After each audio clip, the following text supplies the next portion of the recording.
This question is from NCERT Physics Class 12th, question number 1.20. The statement of the problem says a conducting sphere of radius 10 centimeter has an unknown charge. Suppose this is the sphere and this is having a radius of 10 centimeter. This is 10 centimeter and this is having unknown amount of charge. Suppose the charge on this is Q. If the electric field 20 centimetre from the centre of the sphere, suppose ये centre of the sphere है, इससे 20 centimetre distance पर ये point A है, electric field ये this is 20 centimetre, ये याद रखना सेंटर से 20 centimetre. So electric field at the point A which is lying at a distance of 20 centimetre from the centre is 1.5 into 10 to the power of 3 Newton पर coulomb.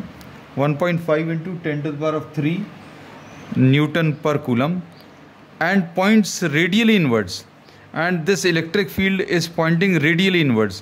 तो यहाँ पर जो electric field का डायरेक्शन है that is radially inwards. radially inwards का मतलब ये है, ये अंदर की तरफ इलेक्ट्रिक फील्ड है at a distance of 20 centimeter. What is the net charge on the sphere?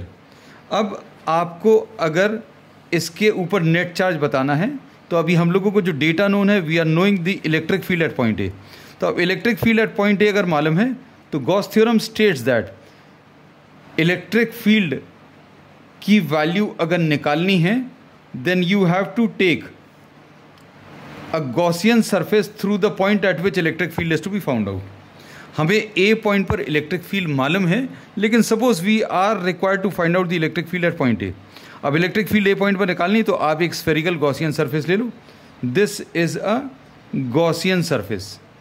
अब इस गॉसियन सरफेस के ऊपर एरिया का direction, we are taking a small area, area का डायरेक्शन बाहर की तरफ है, इलेक्ट्रिक फील्ड का डायरेक्शन अंदर की तरफ है.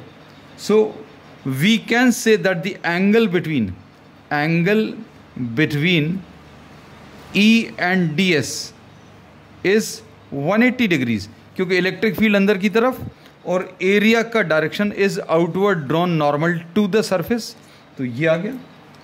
अब इसमें we can apply the Gauss law, और गॉस लॉ क्या बोलता है?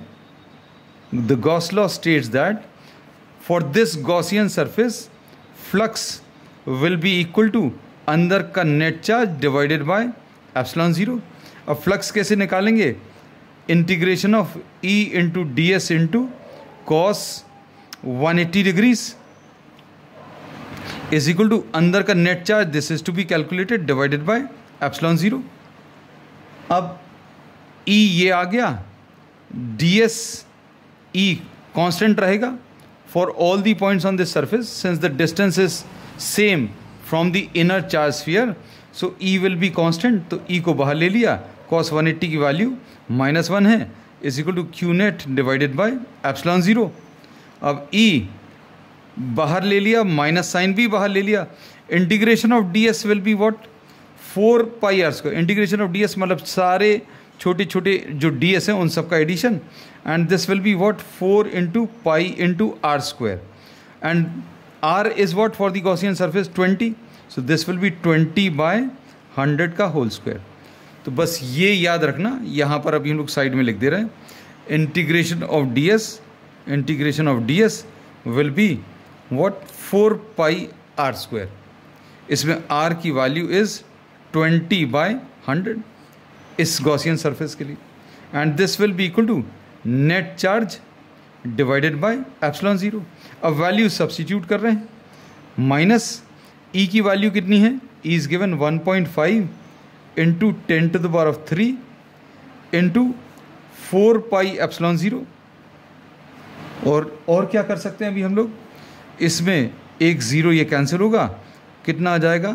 4 आ जाएगा, अपॉन 100 आ जाएगा, और ये Q नेट एप्सिलॉन 0 को अभी हम लोग ने इधर ट्रांसफर किया. सो 4 into 1.5 will be 6. So -6 into 6 into 10 के पावर्स कितने आ गए? 10 to the power of 3. एक ये आ गया, और ये -2 आ गया, और इसको अभी हम लोग 1/1/4 पाई एप्सिलॉन 0 लिख सकते हैं। ये 4 पाई एप्सिलॉन 0 को अभी हम लोग नीचे लिख लिया, is equal to q net. So this will be, q net will be equal to net charge inside the surface -6 into 10⁻1 upon, नीचे क्या आ जाएगा 9 इंटू 10⁹, ये 3 2s are 3 3s are, so this will be -2/3 into 10⁻⁻8। अब इसको nano Coulomb's में change कर सकते हैं, कैसे? 10 से डिवाइड और 10 से मल्टीप्लाई करके, सो -20/3 into 10⁻⁻9, and this will B -6.6 into 10⁻⁻9। इसको अभी हम लोग क्या नैनो कूलम्स लिख सकते हैं। So the charge on the inner sphere will be -6.6 into 10⁻⁻9 और -6.6 nano coulombs. So this is the answer, net charge.